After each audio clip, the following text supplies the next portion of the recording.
don't be scared. So let's just quiet down a little so we can get started.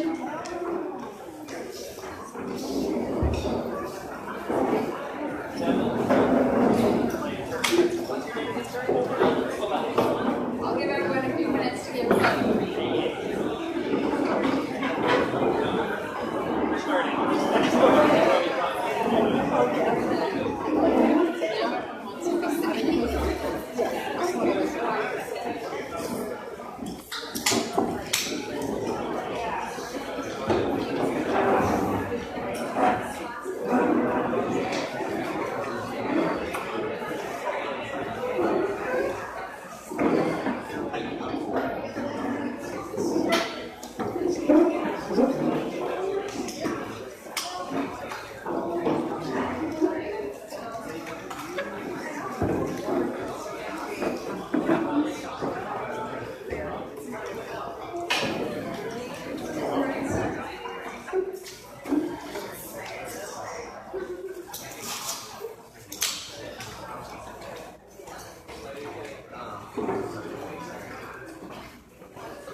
Okay. Good evening, everybody. Thanks for coming.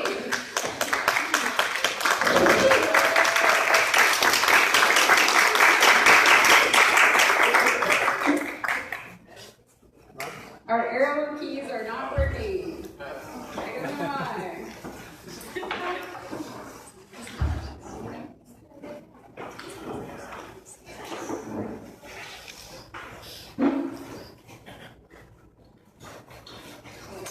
Thank you.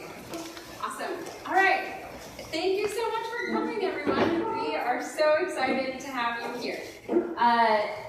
Let's start by hearing a couple of words from our host, Indeed. This is Kenji. Come on up, Kenji. Good evening, everyone. How's everyone doing tonight? I'm sorry, could you repeat that one more time? How's everyone doing tonight? I said tech, you say Tonica. Tech. Techtonica! Tech. Techtonica! Tech. Tonica! Fantastic, love it. Hi, my name is Kenny. Thank you for the introduction, Michelle. I'm an associate site lead here, and basically focusing on the engineering efforts here in San Francisco. Super excited to be able to host y'all this evening. Hope everyone has a wonderful time. If you need anything, come grab me at some point. We have our, obviously, fantastic papers over here on the side, drinks for yourselves, restrooms on the side wall on the left, my left, your right. And yeah, we're super excited to be able to host this event, Indeed, and thank you for coming. Yay. Thank you. So I'm Michelle Glauser. I'm the founder and CEO of Techtonica. So I think a lot of you already know my story, but I will tell you again anyway. As you can see, I always loved computers, and I was in the nerdy computer clubs in school. But because I grew up in a large blue-collar family, I didn't really know about the opportunities for careers in tech. And then almost 7 years ago now, I was working at a startup in San Francisco, and I could barely pay my own rent. And I just wanted to figure out a way to pay rent, first of all, and wanted to figure out a career that I really liked. And I kept looking at the engineers at the company I was working at and thinking, they do really cool work, and they make way more money than I do. How do I do that? So I Googled it, and found this new coding bootcamp thing, got in, but couldn't afford the tuition. So I told my then boyfriend, let's get married next month and ask everyone we know for money. And it worked. That's how I paid for my tuition. And he's right there.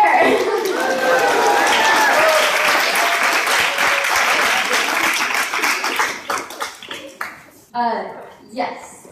And that's kind of an embarrassing story to tell, but I just like to make the point that when you are already struggling, it is so hard to find a way to fork out large amounts of money for more training so you can then have a better career that pays more money. So yeah, I was able to find that way, but not everyone can. And it was kind of a ridiculous way. But I will say, I got into tech, it tripled my income in 3 months. Yeah, wow, 3 months. And I was so empowered by that, but I immediately saw that every engineering team I saw had basically a lack of every single kind of diversity out there. And that seemed like such a bummer to me. It was wrong and it needed to change so we could build better products. And yeah, so I started doing a lot of community work. I organized meetups. I'm still the Pi Ladies chapter head for San Francisco, and I have an open source learning to code resources spreadsheet. And then in 2015, I ended up kind of spontaneously spearheading the I Look Like an Engineer ad campaign. And I loved that we could find a whole bunch of engineers who didn't look like the stereotypical engineers. And I found that inspiring, but it kind of fell short one step. Because I was also noticing that the Bay Area has a high income disparity and that we were displacing people with tech. I have on here 94102, that's the Tenderloin across the street from Twitter. The income disparity is worse than Rwanda. So I kept thinking, man, if they could all just have that same opportunity that I had to get some more training, maybe a lot of them would love tech like I do, and they'd be able to triple their income and they'd be able to stay here. But every program I found that I put onto this open source learning to code resources spreadsheet had a lot of barriers. The first was the tuition had tripled since I attended. So even with that wedding money, I wouldn't have been able to attend. Also, they expect you to have not just a laptop, but the best and most expensive laptop. You still have to pay rent. You still need to take care of your kids if you are a parent. A lot of programs weren't safe for underrepresented folks. And finally, I felt like it was so important to include job placement in a program, because if you don't already have a network in the industry, you're never going to find a job. So that's why I started Techtonica. Yay!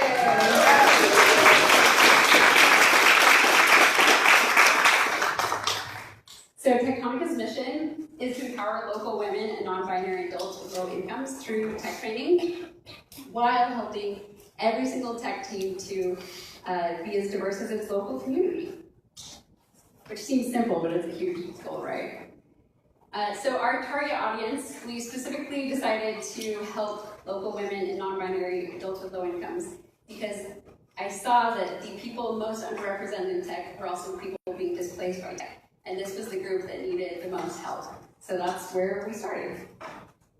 And I started doing free workshops at computer labs, and we had lunch and childcare, and we did them in partnership with nonprofit groups around the Bay Area, so that people who wouldn't usually know about training could find out through nonprofits they were already involved in. And then it was clear very quickly we needed a longer program so people could actually make a career transition. And so we now have our 6-month apprenticeship program. It's one of the few programs open to beginners. And we have mentors, and all of the participants are supposed to go to quite a few events during the program so they can start building that tech network. And these are the characteristics we seek and strengthen, because this is what makes for a successful employee. So resilience, autonomy, commitment, positivity, collaboration, curiosity, and stress management. Turns out fixing bugs is stressful. Or it can. Our program is open source. It's on GitHub. It's been developed by volunteers who work in the industry. They've spent thousands of hours on this. And we decided to do full stack JavaScript, even though I myself coded Python, because I wanted them to have a strong foundation.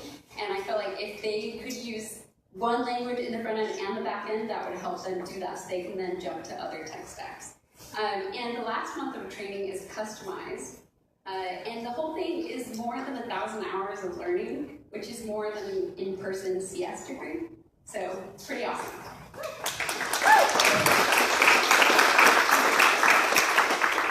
And like I said, I felt like job placement was so important. So the way the entire program works is companies sponsor the training, and that covers all of the costs.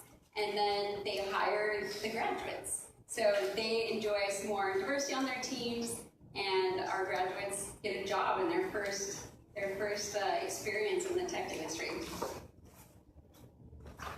We get this question a lot. Why don't you just take a cut from participant salaries following the program? A lot of programs go that route. I feel like the people that we are empowering already have a lot of barriers, and that's just adding more barriers later.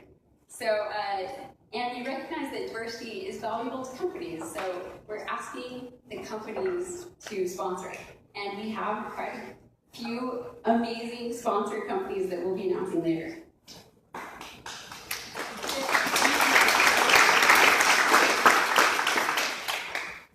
I also feel like if companies invest in local junior talent and stop poaching seniors from other companies and making the cost of living go up and up and up, that would help alleviate a lot of the displacement and income disparity. So that's a good community impact that this program can have.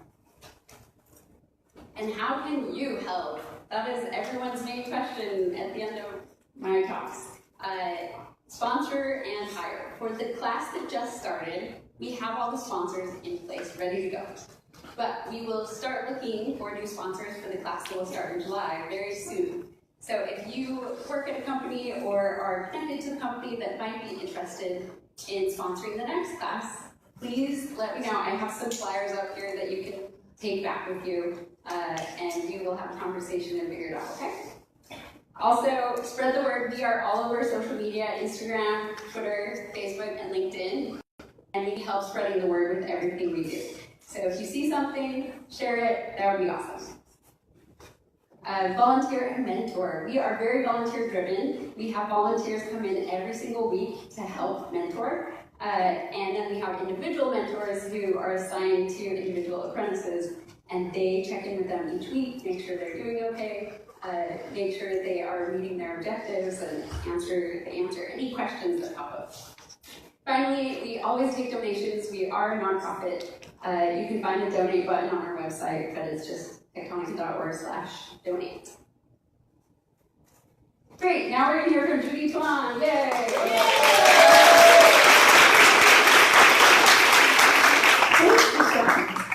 We just took these pictures today.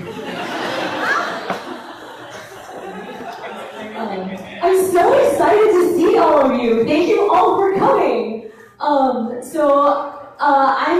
I just joined Techtonica at the same time as the newest cohort. So I'm super happy to be here. Every time I tell a friend, they go, "Oh my God, Judy, that sounds like the perfect job for you. Congratulations!" And I'm like, so it makes me feel really good. I feel really lucky to have found that. I've been involved in other ways, but now I'm involved here every day. And I feel really lucky because I also really want to change the tech industry from within. I volunteer with Tech Workers Coalition, which is a group building workers' power in solidarity with service organizations, as well as building power from within. So the tech industry, sentiment about it is changing, and we are here to bring all of us up. So just a little about me. I have been a software engineering apprentice myself at Blazing Cloud, a consulting company. Hi Sarah, thank you for hiring me. where I became a software engineer, and then I was a software engineer and engineering manager at Indiegogo, and I'm excited to now be part of mentoring and lifting up 12 more engineers. And so I'm counting on all of the rest of you here tonight, all of you. I need all of your help. Let's get this cohort settled securely into jobs.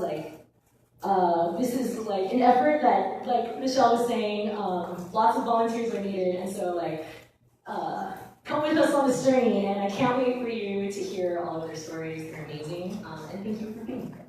Okay.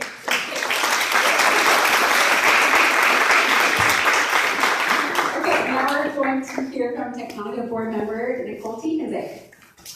Hi everyone.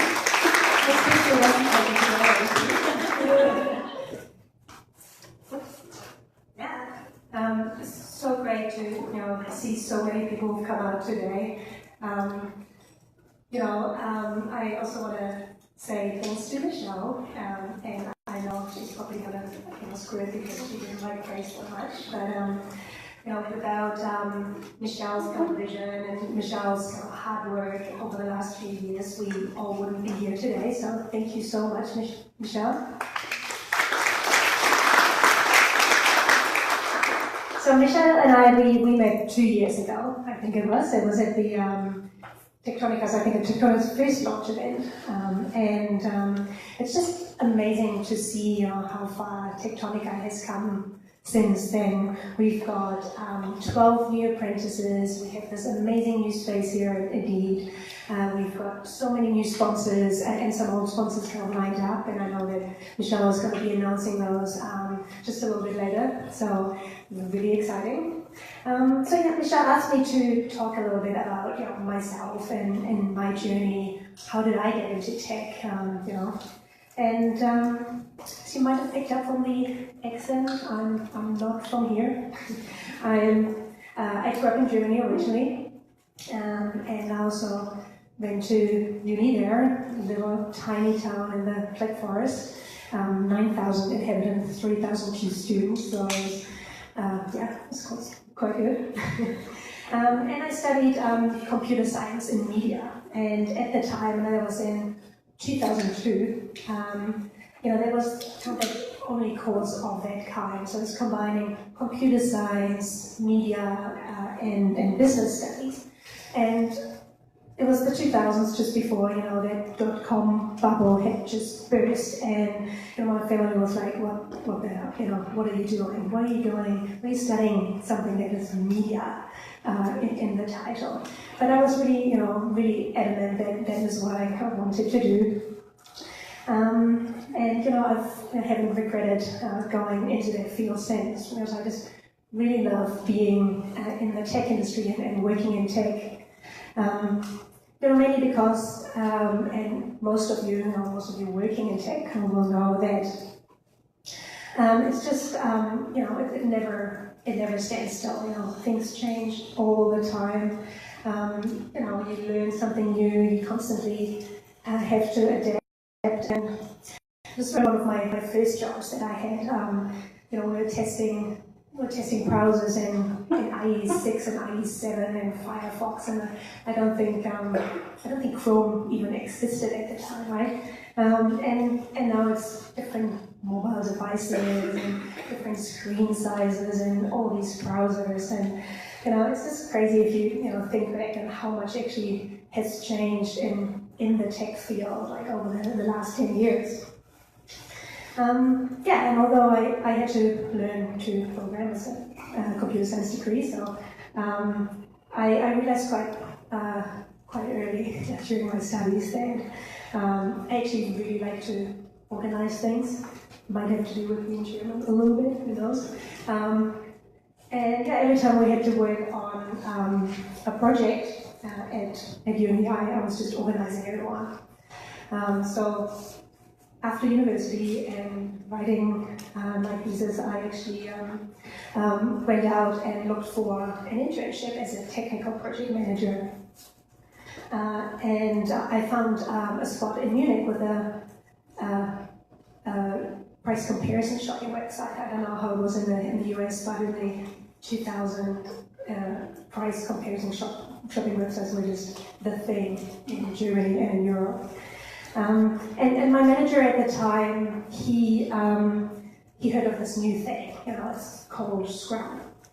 And so I helped him over the next kind of 6 months during my internship to implement kind of new processes in the software development team. And it was just really, really great to see how they kind of changed the team dynamics, how everyone was working together, and what of a great impact that actually had on the product that we were building.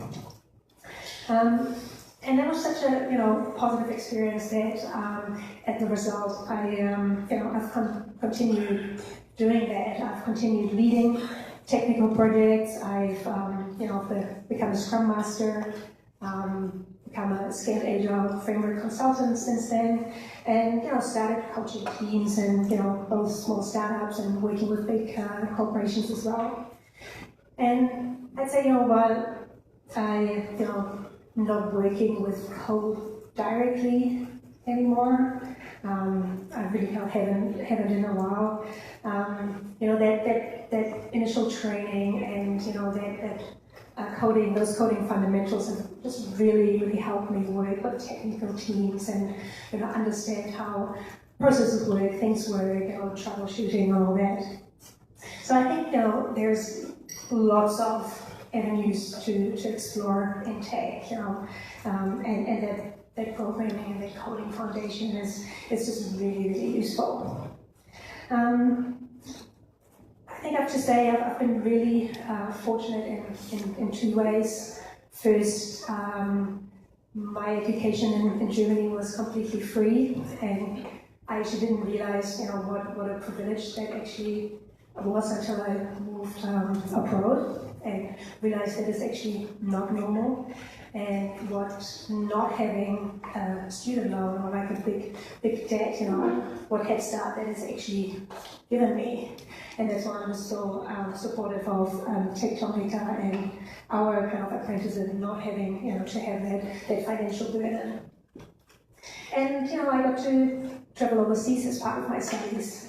And I went to New Zealand for a year. I think that's a great privilege as well. And that year changed a lot for me. I met my husband there, and because I didn't have the student loan, we actually got to keep all our wedding presents.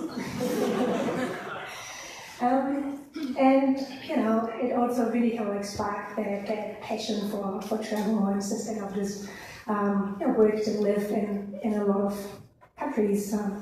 Germany, New Zealand, the UK, Canada, and now here in San Francisco. And it's just really helped me understand that there's just more than one way of doing things, and that my way is not always necessarily the best way. So I think quite a lot of things have changed in tech since I started out 10, 12 years ago. But I think one thing I've noticed that hasn't changed, unfortunately, and that's really the makeup of the teams that I've worked with. I'd say 90% of the cases, I'm the only woman in the room. There's hardly ever a woman of color or even a man of color, which is really pretty sad if you think about it. It's sad for the team, but it's also just really sad for the products and the services we are working on, because we're just not at our full potential. And I think it might feel a little bit uncomfortable, for everyone involved at the start, but I think having a diverse team just delivers, better results, and it's just proven that diverse team are just so much more innovative. So really happy that programs like Techtonica exist, and that you all here tonight to support us and help us make a positive impact. Thanks, everyone.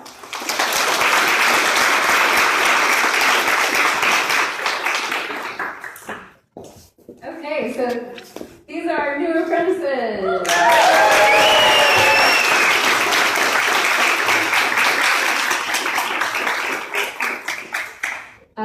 You will notice on our our social media. It still has the pictures of our last class, and we have a few of our graduates here today. You will graduate now from our social media because we've announced them, and they're going to come up and tell all of you a little bit about each of them in alphabetical order. Chisom.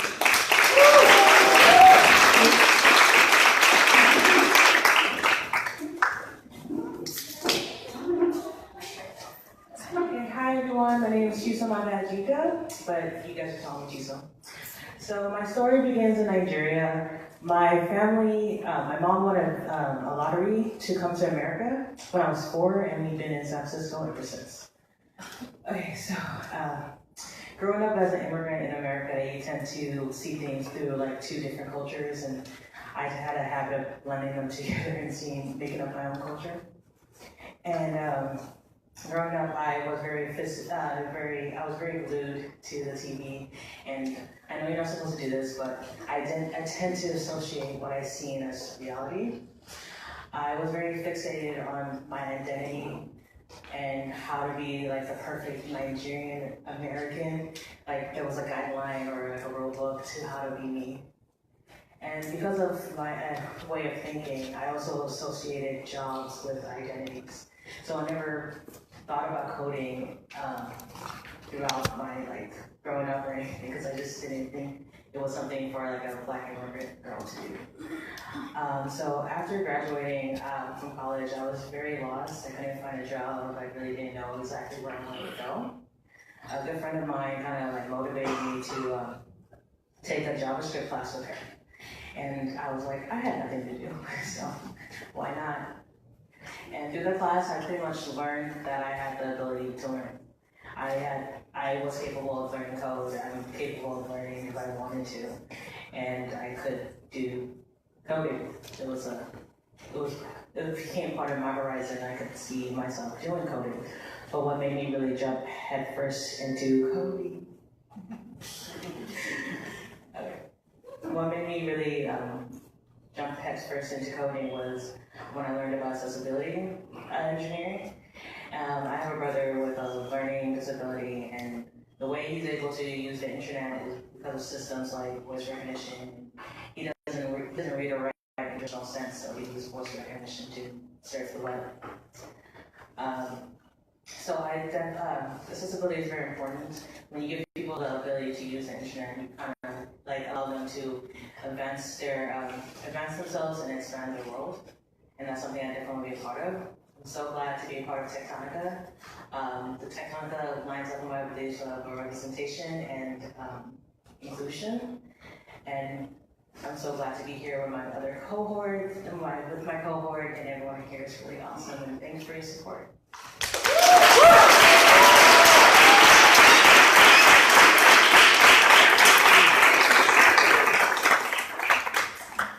Daima.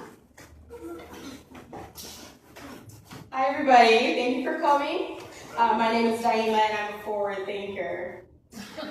Prior to a couple years ago, I really wasn't technically minded. I think my only real experience was MySpace and editing videography. Professionally, I'm always constantly digging into ways that I can challenge organizations to improve their productivity through everyday technology. So I guess on that side, I was more technically sound. In 2015, I proposed that my nonprofit transition into an integrated crowd system. So I was able to provide data tracking and scale their grant continuance, which is awesome. If you have grant money, you can go out and help more people, right? In late 2017, I relocated here in San Francisco as a site supervisor for on-the-job training for persons with disabilities. I discovered that I could use technology to actually automate my data analysis, and that incentivized performance. I was able to track, forecast, the different coaching method that I would be able to use on my employees to better enhance their competitive skill set. So in that way, I was able to see the intensity of being able to use a keyboard to create systems that have an impact. In 2018, I joined the Homeless World Working Statistic in California. I was working, making a decent living wage for a single adult. However, I have a family. I have 2 children. I have a husband who at the time was going through immigration process, so he wasn't eligible to work. We couldn't afford basic rent in San Francisco. After many meetings with community-based organizations, missed days at work, and weeding through what I was eligible for, I eventually resolved my problem. It was frustrating, time-consuming, the resources weren't conveniently available, and it was difficult finding a fit for those resources that fit my lifestyle. After reaching out to several organizations and city departments, it seemed that there was an acceptable status quo, that there wasn't a built platform where these organizations can intercommunicate. There wasn't a location where the resources were detailed enough. They didn't have real-time location. There was just no availability that could provide consumers in need a one-stop shop. So I decided I would just build it. So after more research, I discovered the power of HTML, CSS, JavaScript, and it was really exciting to be able to break things, create things with the keyboard, and I discovered that impact and that power in a new sense. So I studied part-time with free online resources, in addition to commuting all the way from Hayward, juggling my kids' full-time schedule, as well as managing and supervising a 24/7 operation. I felt like I wasn't really making progress. I wasn't able to fully grasp the concepts in the way that I wanted to in order to build this thing that I had envisioned. So I looked into heavy price tag boot camps. I was archetypically intersectional enough to gain scholarships. However, I found myself consistently confined to their restrictions that weren't very accommodating of my lifestyle. So I prepared myself to take the slow part-time route. Techtonica's framework has offered an immersive mentoring environment, a focus on a programming environment that's full-time, a holistic support system in place that understands me beyond just a student, but rather they have built a system that incorporates my struggles, my obstacles, in order for me to succeed. I'm happy to be here and thank you all for supporting.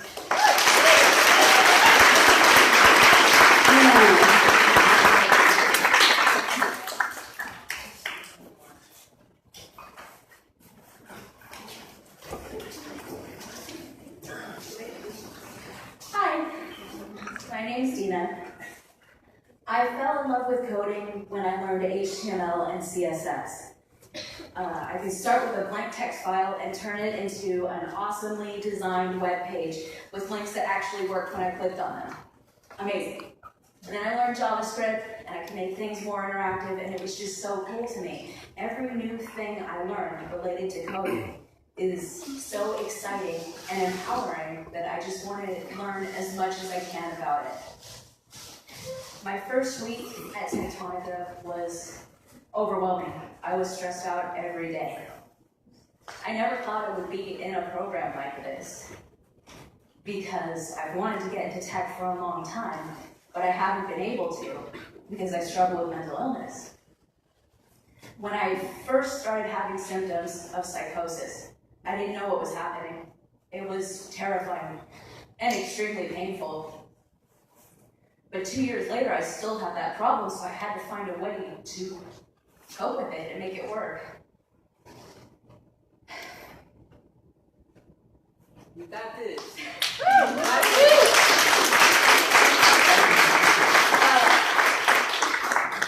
Right, so it was really hard starting in this program, but it was so hard to get here that nothing could make me give up at this point. And now that I have Techtonica, it's not just an opportunity to learn all these awesome new things, but it's also a community of wonderful and supportive people Like, I feel really nervous right now, but every time I look over at the other people in the cohort, they're like smiling at me.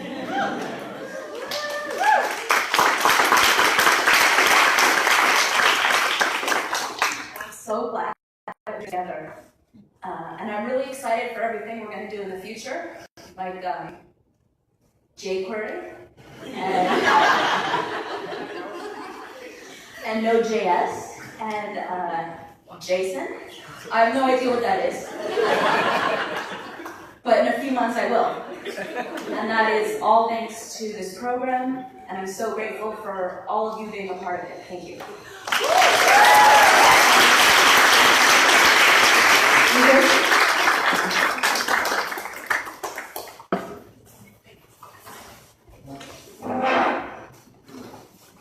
Hello everybody, thank you for coming. My name is Ingrid Garcia and I am from Guatemala. I came here as a child, crossed by land with my mom, and came directly to San Francisco. I grew up in the Mission District and had the opportunity to live in a very Latino rich culture environment, and when the tech boom happened, a lot of my friends had to leave. There was displacement, and that's when that word gentrification came in, and at the moment I didn't know what was happening, and I felt really sad that everybody left. But I started in this art and dance group, and they really helped me open my eyes to see the world. So I grew up and I didn't have the opportunity to travel until I was like 19, 20, and I just packed my bags and left back to Guatemala. And I lived there for 7 years. And while in Guatemala, it was the first time I saw a computer with Photoshop. And we started making memes before they even were popular. And I was so happy doing that, playing with the computer. And so I decided to immigrate back to San Francisco and went to City College and got my degree in graphic design. And so I worked and did that for a while, and I was really excited. And again, I went back to Guatemala for vacation, and my friend, now husband, had me do a website. And it was really hard because we didn't know what we were doing. And we did HTML, CSS, worked with WordPress. I like cried every night because I didn't know what was happening. But it was fun.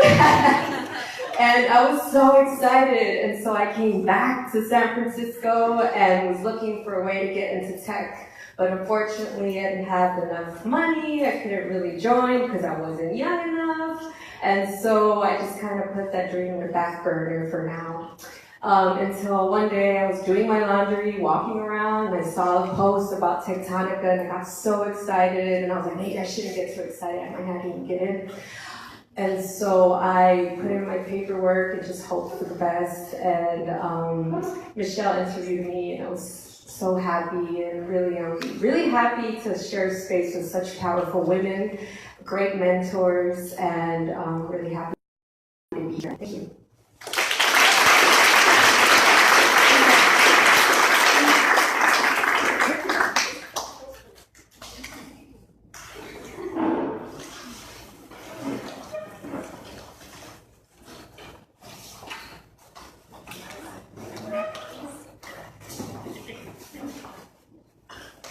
Hi everyone, my name is Isabel, and before Techtonica, I was a local journalist for a Chinese language newspaper.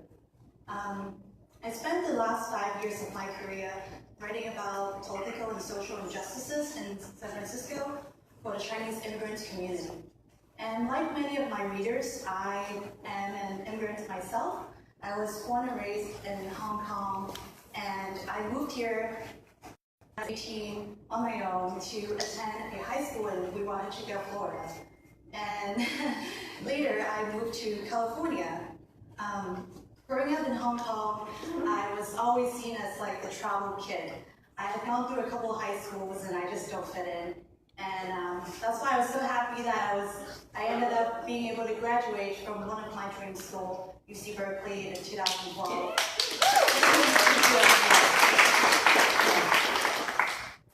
So my coding journey started last year, and it was a very unexpected one. I never thought that I would be interested in coding. I was always told that it's something that is sounds boring or geeky. It's just like people don't associate me with like computers. And I stumbled upon this online programming course, and I was just hooked. Programming was like incredibly fun. I know it sounds really cheesy, but it's true. I remember I'd get up really early in the morning every single day before work, just so that I have a couple hours to work on JavaScript and work on toy problems and do things that I enjoy. And that would be the best time in my day. So the more I learn about technology, the more I realize how powerful it is. And so I started asking myself, what if, instead of just writing about those social problems, what if I can use programming and technology to build something useful for people that could use state on a daily basis to solve some of their problems? That's when I started looking more into software engineering, and I grew really passionate about the whole idea of using technology to solve social problems.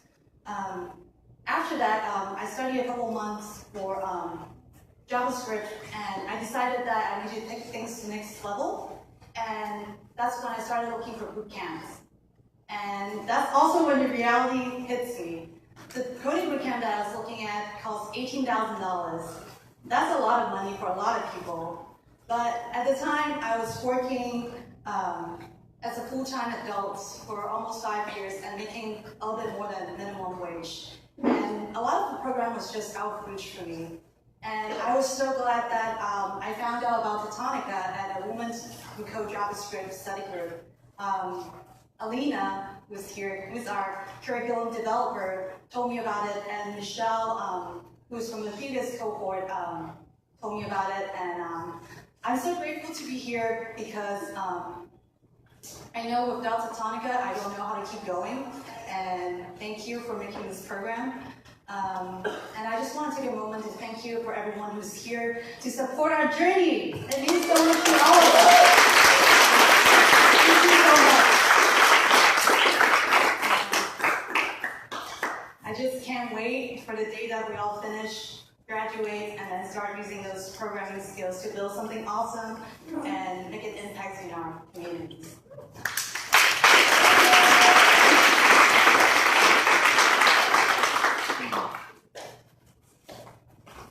It's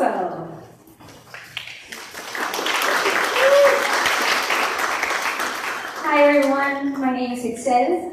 So I'm actually an immigrant from Mexico City, but at the age of 10, my family brought me to this country, and since then I made it my home. So both of my parents are actually both have majors in mathematics, applied mathematics and computer science. So it wasn't a surprise that I wanted to do something similar. So I wanted to be a software engineer, right? Even though it was a struggle to be first generation student here in the United States, I made it through high school and transferred to a community college where I was taking my computer science classes, physics, everything I needed to go, and transferred for university. But at the age of 21, I received this letter from immigration that I no longer was able to apply for a visa that my dad was sponsored by a company. So I had two options, either to stay illegally as an undocumented student or go back to a country that I felt no connections to. So after 11 years of staying in the United States, I decided to stay. But I never really realized all the obstacles I was going to face being an undocumented student. But I kept going to school, working full-time because, again, since my immigration status was different, I couldn't apply for financial aid. In 2013, I transferred to San Francisco State University with a major in computer science. And it was going great until second semester when most of my classes were at night, actually. I guess most of my professors were working in the morning and teaching at night. So I had to change my shifts as a server to mornings. And as many of you might know, being a server, you rely on tips. And morning tips were not the same as night shift tips. So I struggled to pay for my tuition, for my expenses. So I had to make another decision, which was either to drop out or maybe perhaps change to another major that I had more classes in the morning, and that's what I did. I changed my major to mathematics, another passion of mine. And throughout my process in school, I decided I wanted to be a teacher. I really wanted to make a difference and be that person that I always needed when I was in school. So I graduated 2016 with a bachelor's in mathematics, and I wanted to become a teacher, so I needed to get my credential. Then I got another obstacle, which I couldn't get my credential either because I didn't have Social Security. Devastated, but not giving up again. I wanted to go back to school and go back to my dream to become a software engineer. I went to community college because getting a master's was too expensive. I started learning how to code on my own, taking some classes at community college, and through that process, I finally got my residency after 15 years. So I had everything. I had an education, and 15 years. It was awesome. But anyway, so I had an education and I had a Social Security. I was ready to go, find a job, looking for a job. But then I had this obstacle that I didn't have any experience. When I was in school, I couldn't go to any internships, so I was lacking experience. Okay, find an internship instead. Unfortunately, internships are for those who are in a 4-year university most of the time, so I couldn't take those internship opportunities. And even though I had problems looking for a job, I finally had an opportunity to be an instructor at Girls Who Code. It was an amazing program. I loved it. I made a big impact on girls, especially seeing me in front of them, being a woman, being someone that looked like them. So throughout that program, I finally realized what I was missing, and that was a mentor. Someone to guide me to get into the tech industry. Yeah, I knew how to open a book, learn, and do a lot of coding, but I didn't know other stuff. How do I get to the tech industry? How do I make those connections, right? And that's when I knew about Techtonica. It was actually during my birthday weekend, and it was November 11th, the deadline, and that was actually my birthday too, but I wanted the opportunity, so I wanted to go ahead and apply. And I think Techtonica is a great opportunity for me because not only am I learning a lot, but I have a great community of volunteers, the CEO, our manager here too, the cohort too. Everyone is so passionate about us being successful, and that's what I've been needing this whole time. So I'm really happy to be here, and thank you all for being here and supporting us in our journey. Thank you.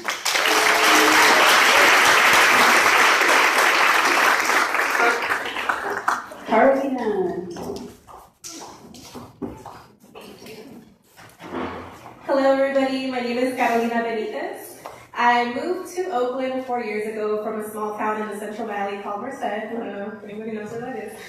But prior to moving to the Bay Area, I didn't know anybody who worked in tech. And I think if somebody would have told me that I'd be standing in this room today, I wouldn't believe it because tech just seems so inaccessible. My parents immigrated to the United States from Mexico in an attempt to give my brother and I a better future. My dad was not able to even make it past 4th grade because he had to drop out of school just to work. So their main focus for me was for me to go to college. Whenever I was 14 years old, I became pregnant with my daughter Natalia. And at that point, it kind of seemed like the people who I went to for support were no longer invested in me. It seemed like nobody even really believed that I could finish high school. But I was able to stay focused. My daughter was my biggest motivator. Shout out to Natalia in the orange sweater. And I was able to graduate from high school 4 months early. From there, I didn't know what I wanted to do, but I didn't want to lose momentum, so I started taking some classes at my local community college and eventually transferred to UC Merced, where I got my bachelor's in psychology. During that whole time, I feel like I was pretty much functioning in survival mode. I was living in extreme poverty. I was trying to raise my daughter as a single parent and also trying to manage working full-time as well as going to school full-time, and it just, things were really hard. After that, I was able to get a job with a nonprofit organization that provided services to sexually exploited minors. And even though I loved the work, it was extremely fulfilling, I realized that social work just wasn't sustainable for me, just due to the emotional burnout. At that point, I just tried to figure out what my opportunities were. I was finally in a place where I felt stable and healthy enough to go on that venture. So I started trying to research how tech and social work kind of intersected, and I was super excited to see that there were many opportunities for tech or social good in tech. I've been trying to get my foot in the tech door for about a year, but faced a couple challenges. First of all, I still didn't have any connections to folks in tech. I had been in the Bay, but most of the people that I was connected to were in the nonprofit realm. I had to work full time. I couldn't afford living in the Bay Area. And due to just working somewhere where it was super emotionally draining, I just didn't have the energy to teach myself and do the curriculum like after work. And then I kind of felt like my experience in social work was actually worse than having no experience at all. Just because when people kind of heard that I had a background in social work, it just kind of seemed like I didn't belong in tech. I'm so grateful for Techtonica. I think I had a million doubts in myself when I heard from Michelle that I was accepted, but that all just went out the door whenever I got to meet everybody from the program. Everybody is super supportive. This community has given me access to a different world. I never thought that I would be here. Everyone has so much knowledge and just different experiences that it just feels like a privilege to be able to be in community with everybody. And every single day that I walk through those doors in Indeed and go up the elevator, I'm just hella excited to learn, and I can't wait to continue my journey into tech.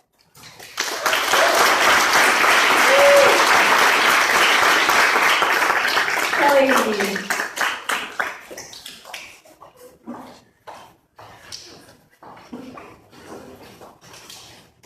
Hello.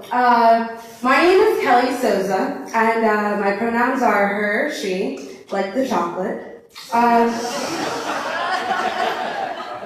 I am a first-generation Afro-Latinx woman from Hell's Kitchen in New York.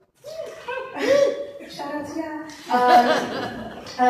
I grew up going to school on the Upper West Side in Chelsea, so that essentially means that I too suffer from imposter syndrome. I was always told that I wasn't black enough to be black, or you're like an Oreo for my white peers. I was even considered a bad Latina because I didn't speak Spanish, but Brazil wasn't colonized by Spain, so what are you even talking about? I learned how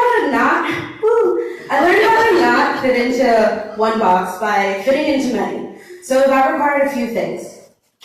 Of course, I had to assimilate. I also had to do some field work. So I'd go to all my friends' houses, whether that meant a townhome on the Upper East Side or Smith projects in the LES. Lastly, it required that I put facts about people and their families and their cultures in mental folders. And so I'd be able to walk into any room and be like, "Que lo que?" or "Lahayim." Wagwan. I decided to take my talents to New Jersey and pursue a degree in public relations. But I soon realized that I didn't fit the East Coast prototype for PR. I wasn't petite, I wasn't privileged, I wasn't pale, and so I graduated, but I decided to say peace out PR and run away to California. My degree in tech started when I got my first job as a customer support rep for a startup in San Bruno. That continued on through 2 acquisitions and 2 role changes. So I was in operations, and then finally I was a fraud analyst. As I became more and more comfortable navigating the tech world in San Francisco, I realized every time I stepped onto an engineering floor, I didn't feel represented. So there were no women, there were no Black or Latinx people. I could more or less spot out a crowd of engineers from a mile away because, they more or less all looked alike. I'm gonna let you guys in on a secret. The first time I ever touched JavaScript was when I interviewed for Techtonica like 2 months ago. And so I often wonder, like, should I even be here, or like, can I code? Like, will I ever gain technical skills? But I know I am supposed to be here. I need to inspire people who see themselves in me for whatever reason. When you don't see yourself in places, you don't feel like you belong. Representation does matter, and diversity doesn't mean anything without inclusion. My name is Kelly Souza, and I'm a software engineer. Well, almost. Thank you.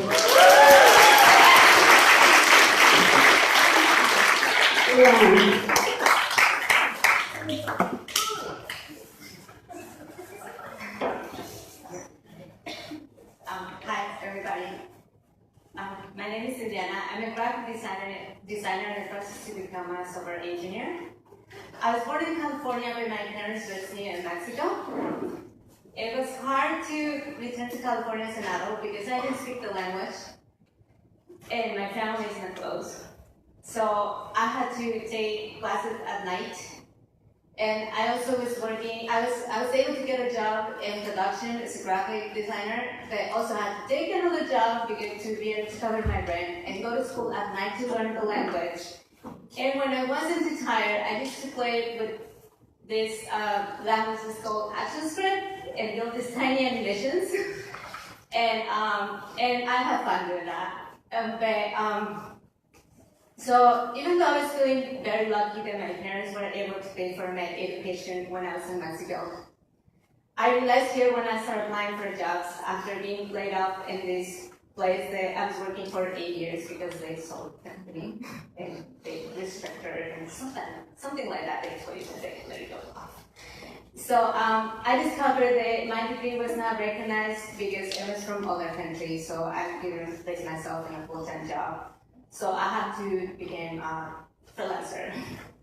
In order to build my portfolio, I signed into a community college.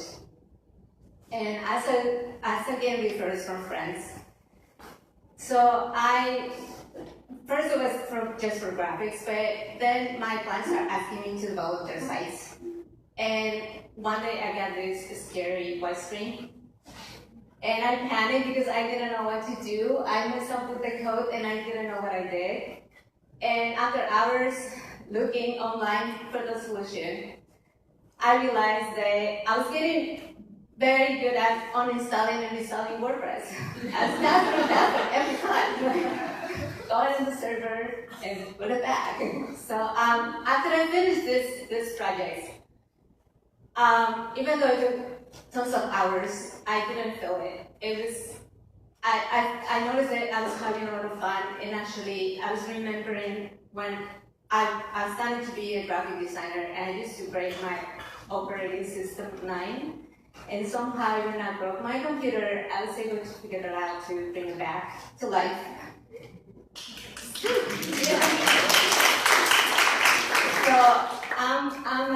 So I started while I was in the community college, I started volunteering to don't forget how to code, basically, and also trying to bring opportunities for others like me that couldn't afford a boot camp.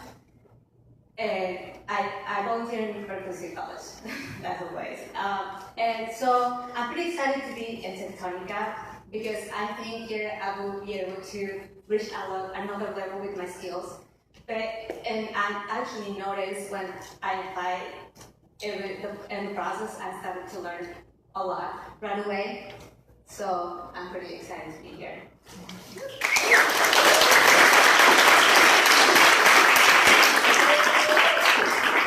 Hold on.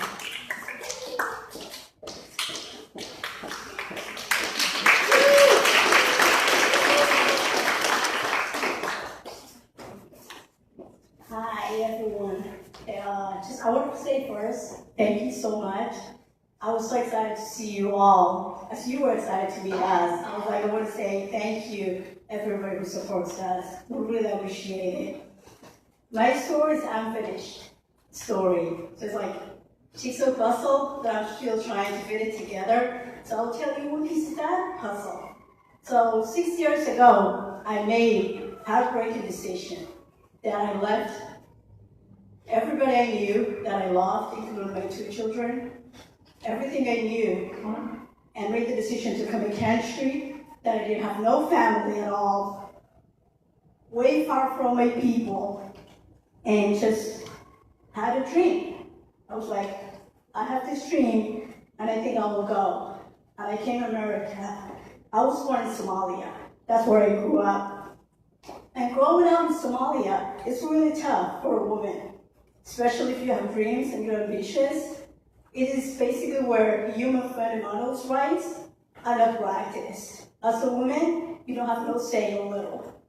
You want to talk about your dreams, they think you're crazy. So you just have to believe in yourself, and exactly that's what I did. I was like, okay, I'm just gonna believe in myself. And when I was young, I used to go to the library. That was my secret place. Nobody knew where I was going, and I taught myself how to speak English. I used to sneak out, and my parents would say, where were you being? And I would not tell anybody because they would find me, and they would stop me. Because they would be thinking I would be going out to see boys, but I was actually going to the library to read. And Somalia, they have one library. You can't take books like home, so you have to read in the libraries. Sometimes the pictures are missing. They just keep going to read. And then when I came to America, I remember the first day I was relying on a stranger, and I landed in Washington, D.C. I was lucky enough to show up at the airport, and she picked me up.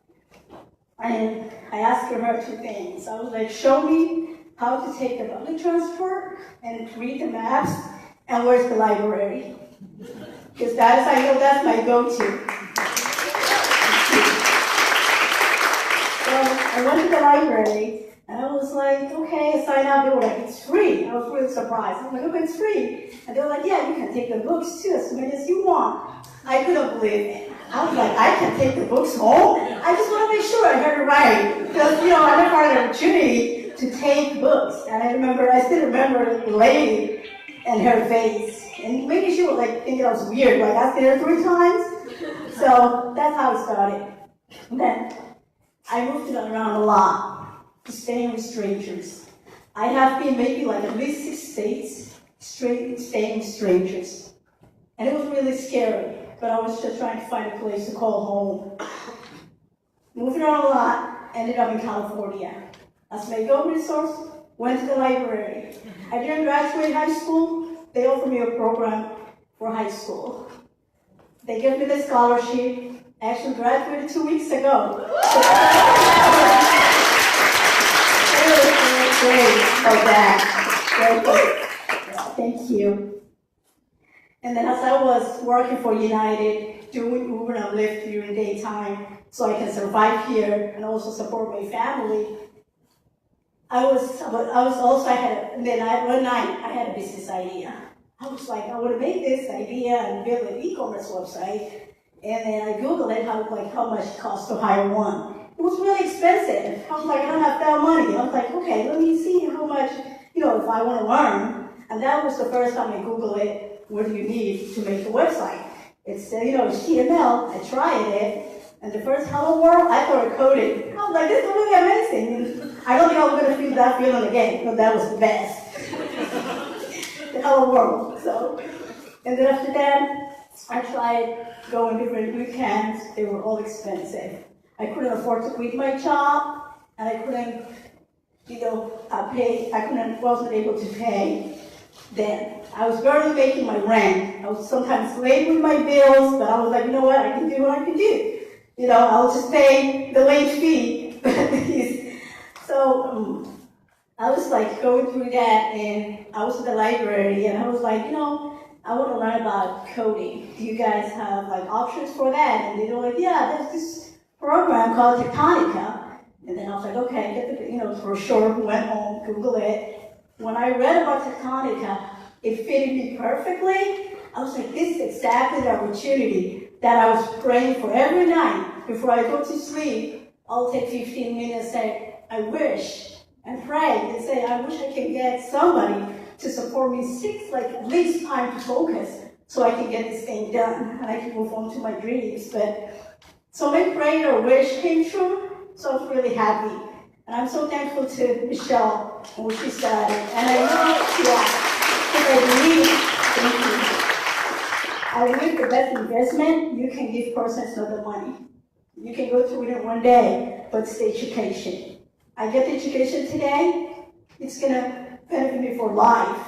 So I'm like, that's the best investment that I can get and I can give for people. So I'm really grateful and thank you so much for supporting us. Hopefully I'll make my website and soon you'll see me making my product. Thank you.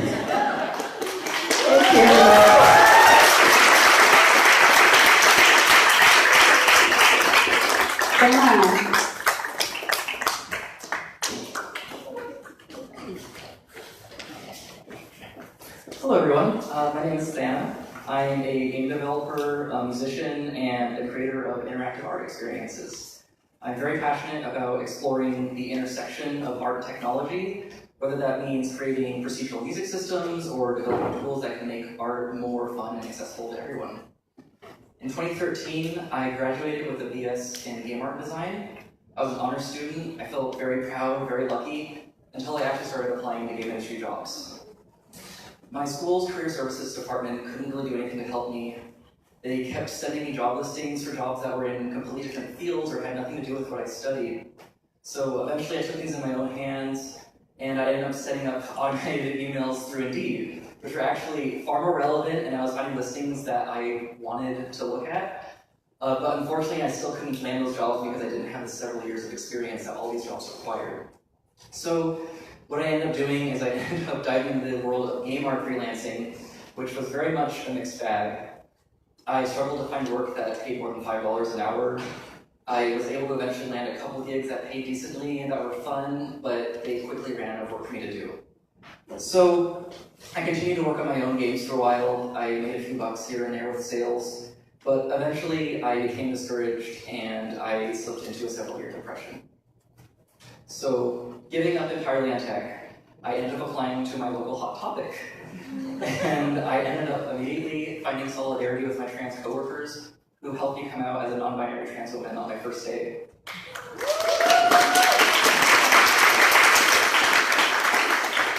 I discovered that I actually liked working with people, which was something that I didn't fully realize until I had a space where I could be accepted as myself.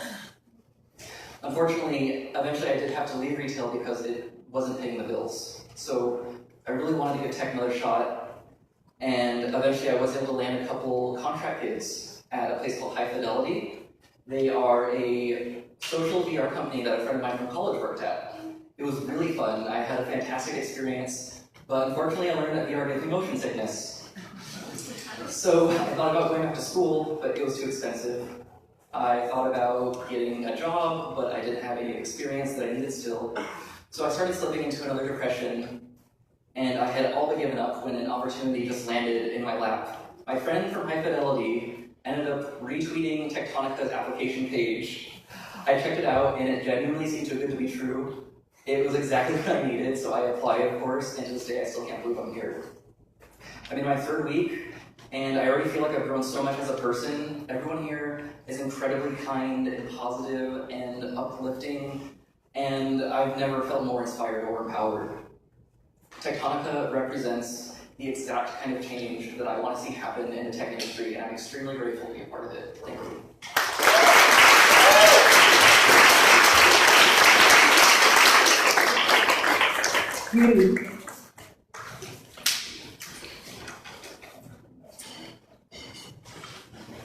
Hi everyone, my name is Julie. I am from the desert of Sonora, a small city which is cut into Nogales, Mexico, and Nogales, United States. And there is a lot of sun and very few career opportunities over there. Luckily for me, I was a sneaky child, so while my mother was taking high school classes, I will run from childcare and next door, and I will join the adults computer classes, and I learned Windows 98 and PowerPoint 2000 and Word 2000. So that was a long time ago, and obviously, and that's when my mom said, you should move to San Francisco for better opportunities, she said. So I grew up in the Mission District, went to Everett Middle School, Mission High School, Mission Girl now. Let's see, I was never introduced to coding. The only class that we had was Photoshop, and I couldn't take it because it was an elective class for advanced students, and I was a newcomer, so I never learned anything. By senior year, I had the good grades. I love math and science, and I knew I wanted to do engineering, but life happens. And I didn't qualify for financial aid because of my immigration status. I was struggling living in foster care, shelter to shelter, and 16 total actually. And I was dealing a lot with depression and trying to find stability, but I kept going. I went to Community College of San Francisco, and I walked into my first class, and I walked back because I thought I was in the wrong classroom. It was engineering class, and I thought, definitely lost. No other girl was there. I was the only Spanish speaker. Or guest speaker, he said something like, don't learn Spanish because nobody in the industry speaks Spanish. And I was like, whoa, you really said that? And I was like, okay, sure. So that was my welcoming to the STEM. And I knew it was gonna be different. I was learning basics. Everyone had like a strong background in CS. I had an artistic side, and everyone thought it was like useless because it was not very technical. And I was also working in crazy retail stores. Some of you know my crazy stories. And so I was always falling behind in the material and everything. But I kept going, and I learned how to do HTML, CSS on my own. I developed free websites for small local businesses in the mission. And I created my own app for taking attendance, because I'm a high school teacher too. So I use QR codes now to take attendance. My focus right now is full stack JavaScript, building and designing web apps, and I'm interested in future technologies such as VR prototyping and video games. And I want to be a software engineer because I want to have ideas and be able to build them and bring them to real life. And I want to become a role model for other girls by showing that with work, hard work and dedication, no matter where you come from, this is possible. Thank you.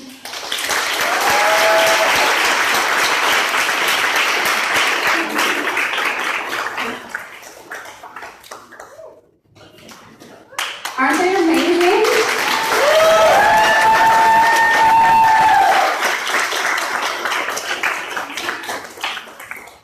Good work, everyone.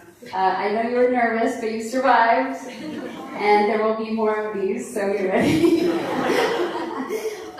They are 3 weeks in, and I was glancing over today, and I saw a website someone was working on, and I couldn't believe it. It looked so cool. There were letters moving around, and I couldn't believe it. And I think anyone who would like to come volunteer can come witness that for themselves. So you are welcome to come volunteer. I was also going to say they are going to their first larger event this weekend, Tech Intersections for Women of Color. Is anyone else going? A few people, sweet. Yeah, they'll see you there. There's also an ally workshop. It's a great event. If you don't know about it already, you should know about it. Okay, so now we're going to hear from Talia.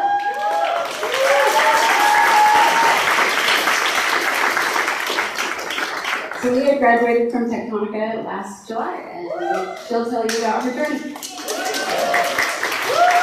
Hello, everybody. Thank you, Michelle. Hello, new cohort. Congratulations. I love learning about y'all. Y'all made me unnervous. I hope y'all know that. Thank you. So I have a little of a pep talk, if you will, for y'all. And I titled it, Just Because It's Hard.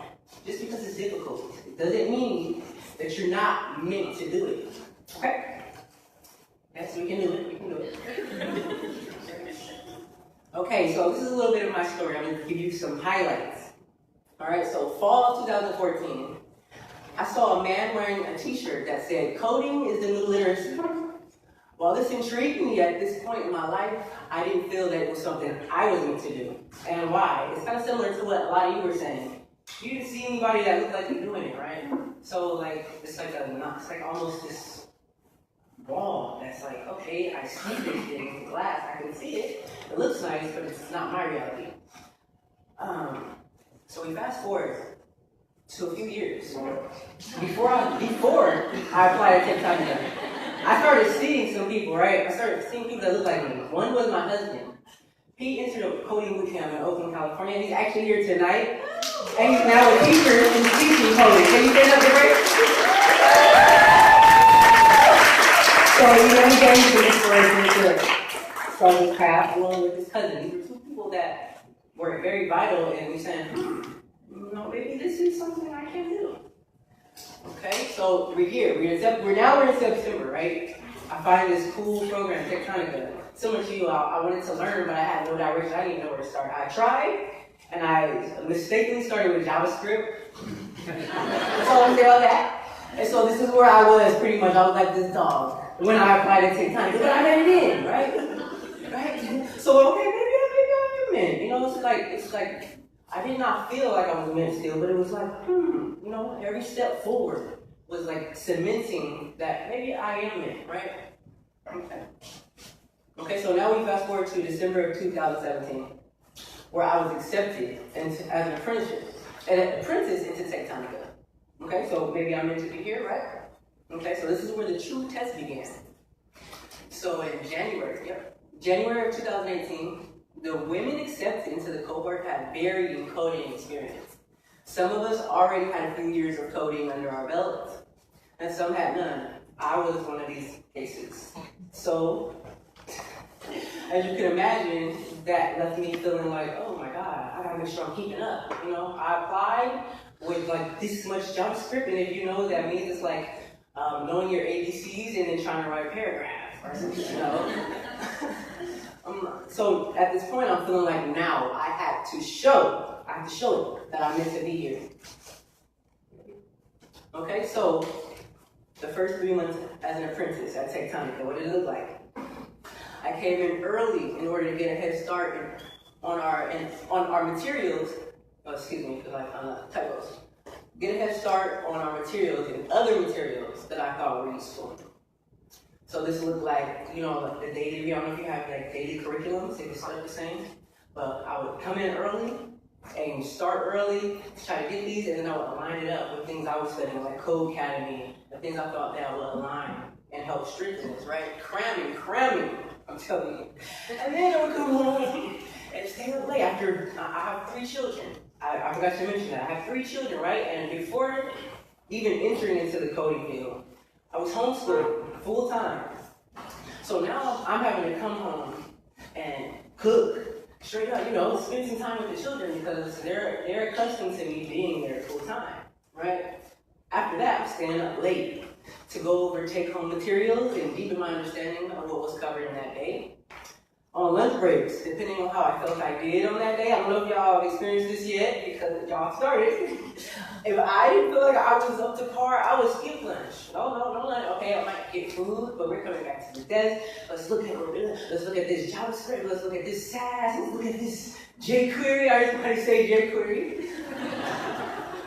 So I figured, the more study equals more learning and better understanding. And if I could do this, it would prove I'm meant to be here, right?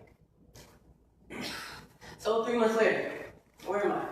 As the program went on, I realized my strategies were not as effective as I thought that they would be. So what did I begin to do? Slow down. I slowed down. And I decided, instead of trying to keep up and trying to go at the pace I thought that I needed to be to keep up with others that have already been on this path, I need to slow down and go at my own pace. And that meant mentally slowing down and taking that, be more mindful of that, right? I started saying positive affirmations And I know we hear about these things and it sounds cliche and corny, but they work. They work. So one in particular that I use was like a weapon. I would stand in the mirror every morning when I wake up.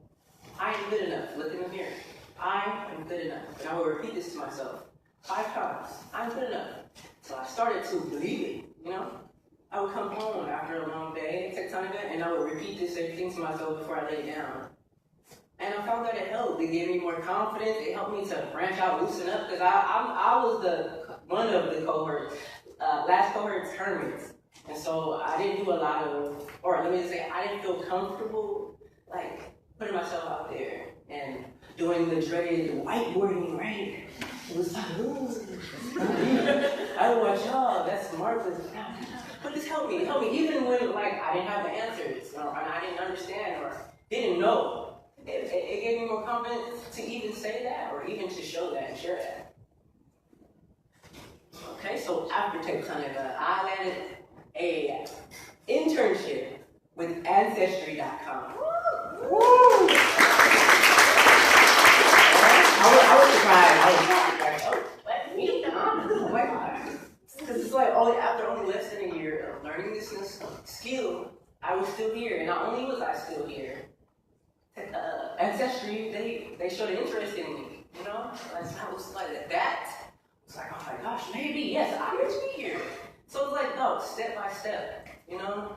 And you keep doing these things and you make these little small milestones. And with every step, it cements a new reality for yourself. Now it goes from a question of, am I meant to be here? To, like I was saying, affirming, yes, I am meant to be here, right? Okay, so these are things that I learned while I was with Ancestry. Nobody expects you to be a pro. You will make mistakes, ask lots of questions, and take lots of notes. So for me, I got to this place where I'm like, yes, I'm meant to be here now, right? But I have moments when I question it because I'm in this new environment where it's like a professional development environment. Techtonica was awesome, but it was like training was compared to being at Ancestry, where these people, you're surrounded by people who are not just entering it like you, or maybe a couple of years in. These people have been doing it for 5, 10, 15, 20 years. So that kind of made me backtrack. Oh my God, am I meant to be here? Like, you know, because it's like now I'm gauging myself to these people that have already been here. And I bring this up because it's something I don't want you to do. You know, like work so hard to feel like you've been here, like you're meant to be here, and then get to this place where you level up and you start to doubt yourself again. Because when you do that, it will take away from the experience. You won't be able to be present at every moment that you need to be there and do what you're there to do. And you know, a lot of times it's not even about your skill level, is what I find. It's about your willingness to learn, your openness to make mistakes and be okay with that, to ask questions. Okay, so the last point is Rome was not built in a day or 3 months, and that's how my internship was. Neither will you, and it's okay. It is okay. This thing is more like Legos or stacking. It's like stacking bricks. You know, you lay in the foundation and you just keep stacking. And that won't be done in a course of 6 months, 3 months, a year. Just take your time with it and stack at the pace that feels right for you, and you will know. Okay, so it's a marathon, right? So on the days that you're out of gas, I want you ladies to remember that it's more of a marathon than a sprint. You know, so like how I started off, like out the gate. You don't have to do that. You don't have to do that at all. It's not as bad as you think. When you find yourself stuck, you have a broken code, you can't figure out the next step, just take a step back. Just move, just get away from the computer, go take a snack break. Take a snack break. There's plenty of snacks always. Okay? Another one is talk to your neighbor, because 9 times out of 10, she's feeling just like you are. And the first 3 months of the apprenticeship, I didn't take advantage of that as much as I should have. And like I said, after those affirmations, I started to do that more. And I started not only being more vulnerable with my apprentice mates, it helped me to see that they were struggling with the same issues, the same struggles, you know? We're all going through this together, so take advantage of that. You are good enough. You are good enough. Remember this, you are good enough. I'm gonna say it 5 times to you. You are good enough, right? You are good enough. So if you have to use that, use it. It's simple, it sounds like it doesn't work, but trust me, it's magic. And my last point, you are meant to be here. There will be moments where you will doubt yourself. You will feel like you're not meant to be here. What am I doing here? Right? It's going to happen to all of us. There'll be times where even you will feel that somebody else in the space is making you feel like that, right? It will happen. But you are meant to be here. Okay? Remember that. Thank you.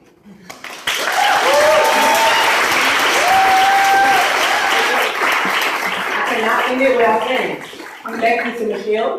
Thank you to Michelle. And why? Because she's seen something in all of us. Me and all of you in the last cohort, she's seen something. She saw something that said, you're meant to be here, and she affirmed that. You know, so thank you for that.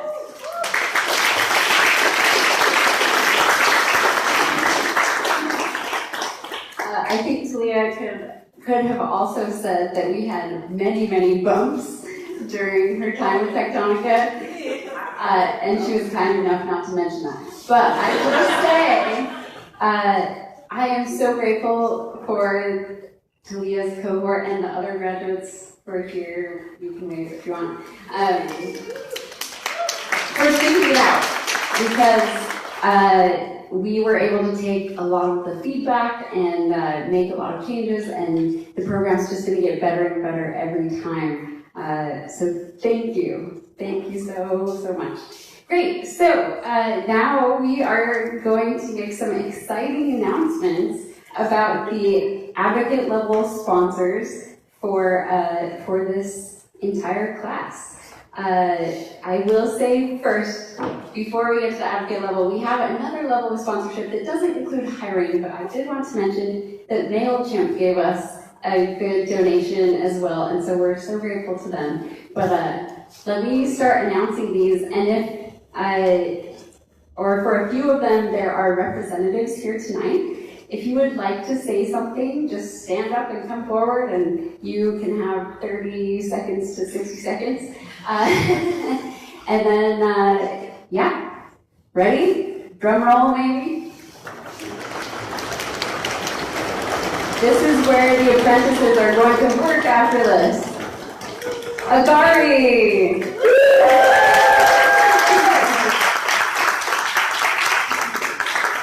Agari does data stuff, and they are not here tonight, but we're very grateful to them. They were the first to sign up. Kintone!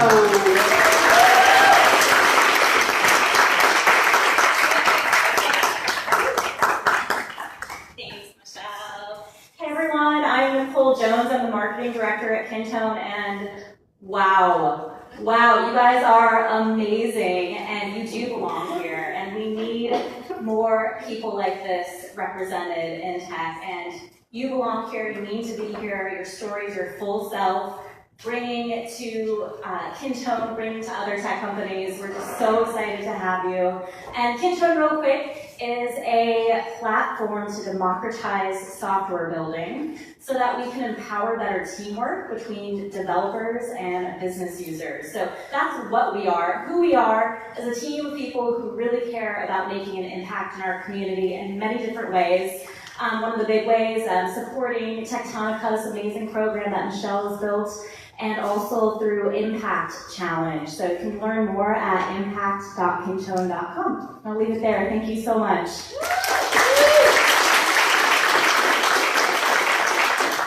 All right. I think the apprentices are like swiftly Googling these companies. Autonomic.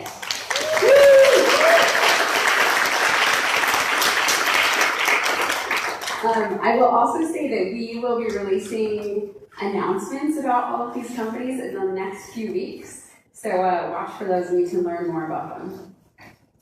Pantheon!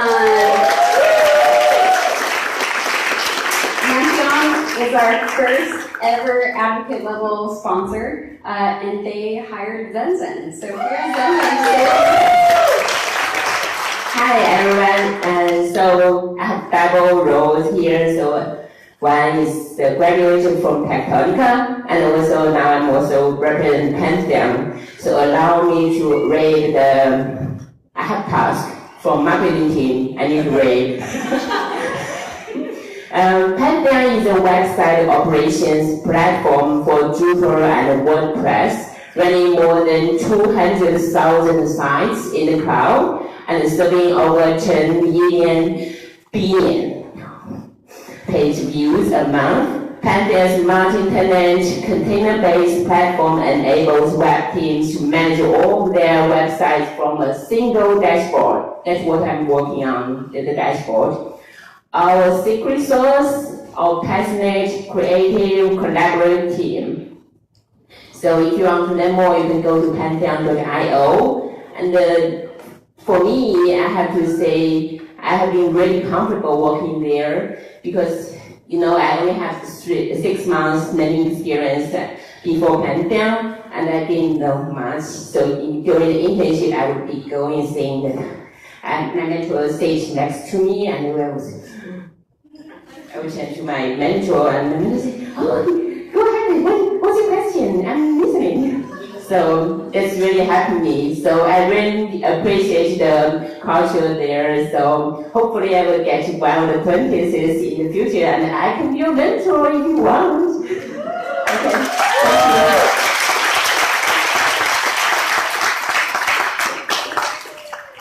you. All right.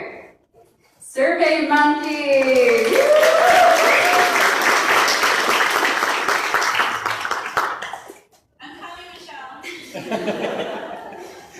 Slow's coming. Yeah. A little bit of a. Or Michelle's at strep. Okay. How are you? Hi everyone. My name is Lo. I work at SurveyMonkey. This woman right here. Wow. That's all I can say. I was really fortunate enough to hear about Techtonica via some other female engineers that work at SurveyMonkey, and I believe went to school with you. And they were like, "Wow, she's doing something. We got to support this." And here we are. So we're super excited to work with everybody, and I can't wait to see how everything turns out this year. So congratulations.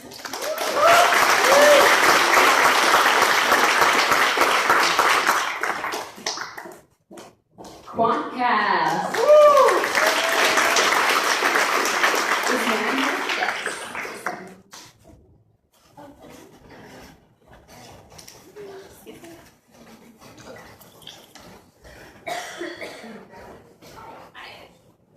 I'm in HR, not marketing, so y'all bear with me. My elevator speech could use some work, but Quantcast is an audience measurement and advertising technology company. We use AI and machine learning to help advertisers find new customers, but I do diversity and inclusion there, and we're really thrilled to be a sponsor for Techtonica, and I look forward to working with one of y'all.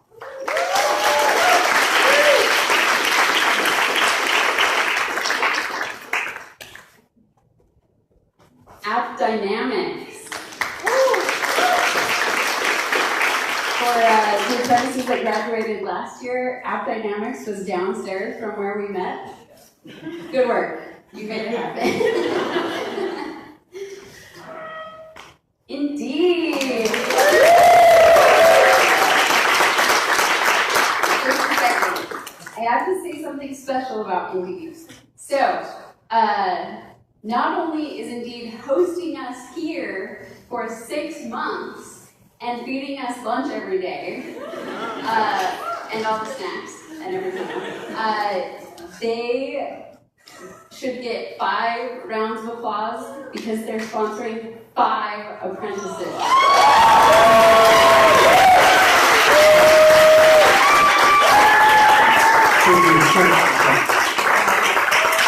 On behalf of the group here at San Francisco, I want to say thank you so much. First and foremost, let me say a quick couple of words. Before I get started, I want to say, can we get a quick shout out for all the apprentices? Oh my goodness! Thank you so much for your kindness. Thank you for sharing your stories. Thank you for being part of this amazing journey, and thank you for being engaged with us here. We're so proud and happy to have you. Indeed. So I'm not sure how many of y'all are familiar with Indeed. We help people get jobs.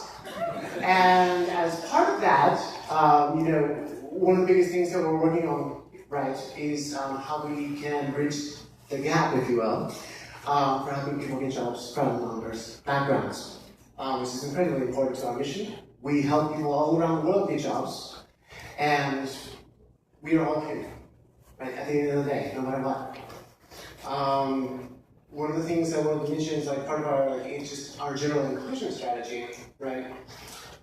Is that it's part of our core philosophy. It is essential to our mission, and part of our search for greatness. We're always looking for these diverse perspectives, for the skills, the experiences, cultures, abilities, and we want to cultivate these powers to make a broader impact in the world alone. I would argue that inclusion and diversity is not a tech-related problem. It is a societal issue, right? And the more that we can work together, the more that we have the opportunities to bridge these gaps, the more empowered we can be, in a better place that we can make a future for ourselves and for our children. I want to give a couple of extra quick shout outs. I want to say thank you so much for our volunteers who helped make this event possible this evening. Thank you so much to Heidi, Danny, Jesse, Ezra, and Jenny. Great job.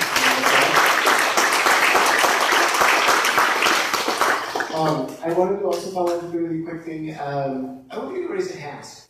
How many people in the room have ever felt that they don't belong?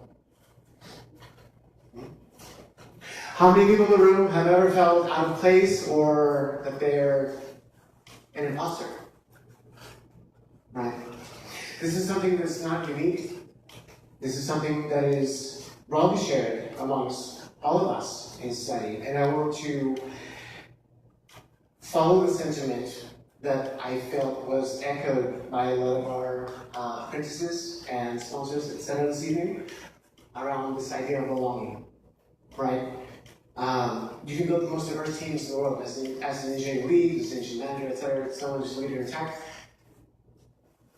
Unless we build an environment we can make people feel safe and included in and engaged, that diversity doesn't mean anything, right? And so one of the first and foremost things that Indeed is engaged with and that we're committed to as part of this partnership, and hopefully an ongoing and growing partnership, is building this environment. So thank you so much for being a part of it. We're really excited about the journey ahead. And the last thing I want to mention is that there are multiple steps in the journey of inclusion, right? A lot of times I hate to be too general, but it starts with awareness, first and foremost, right? Making people aware of, hey, by the way, this thing exists, this is an issue. Engagement, right? Then you become an ally, so allyship is a huge part of it. Following that, the evangelization of it. And lastly, sponsorship. So my, while I'm on my soapbox up here, my ask to everyone here in the room tonight, while we have a shared and common interest and we support this amazing program, my ask is to challenge yourself and others to have these hard conversations and to help spread awareness and help get others involved. Thank you so much.